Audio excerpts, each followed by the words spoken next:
ಸುಲಭವಾಗಿ ಸಿಕ್ಕಿದ್ದು ಬಹಳ ದಿನ ಇರುವುದಿಲ್ಲ, ಬಹಳ ದಿನ ಇರುವಂತಹದ್ದು ಯಾವತ್ತೂ ಸುಲಭವಾಗಿ ಸಿಗುವುದಿಲ್ಲ. ಹಾಯ್, ಎಲ್ಲರಿಗೂ ನಮಸ್ಕಾರ. ನಾನು ನಿಮ್ಮ ಪ್ರೀತಿಯ ಮೇಘ. ಇಂದಿನ ದಿನದ ವಿಶೇಷತೆ, ಇಂದು ರಾಮನವಮಿ. ರಾಮನವಮಿಯು ಪ್ರಧಾನವಾಗಿ ಹಿಂದೂ ಹಬ್ಬವಾಗಿದ್ದು ಅದು ಭಗವಾನ್ ರಾಮನ ಜನ್ಮ ವಾರ್ಷಿಕೋತ್ಸವವಾಗಿ ಆಚರಿಸುತ್ತಾರೆ.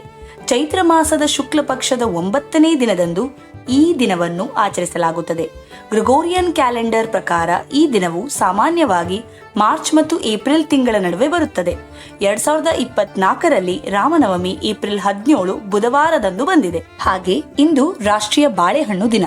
ರಾಷ್ಟ್ರೀಯ ಬಾಳೆಹಣ್ಣು ದಿನವು ಯುನೈಟೆಡ್ ಸ್ಟೇಟ್ಸ್ ಆಫ್ ಅಮೆರಿಕಾದಲ್ಲಿ ವಾರ್ಷಿಕ ಆಚರಣೆ ಆಗಿದೆ. ಇದನ್ನು ಏಪ್ರಿಲ್ ತಿಂಗಳ 3ನೇ ಬುಧವಾರದಂದು ಆಚರಿಸಲಾಗುತ್ತದೆ. ಈ ವರ್ಷ ರಾಷ್ಟ್ರೀಯ ಬಾಳೆಹಣ್ಣು ದಿನ 2024 ಏಪ್ರಿಲ್ 17ರಂದು ಬುಧವಾರ ಆಚರಿಸಲಾಗುತ್ತದೆ. ಈ ದಿನವು ಬಾಳೆಹಣ್ಣಿನ ಪೌಷ್ಟಿಕಾಂಶದ ಮೌಲ್ಯವನ್ನು ಗುರುತಿಸುತ್ತದೆ.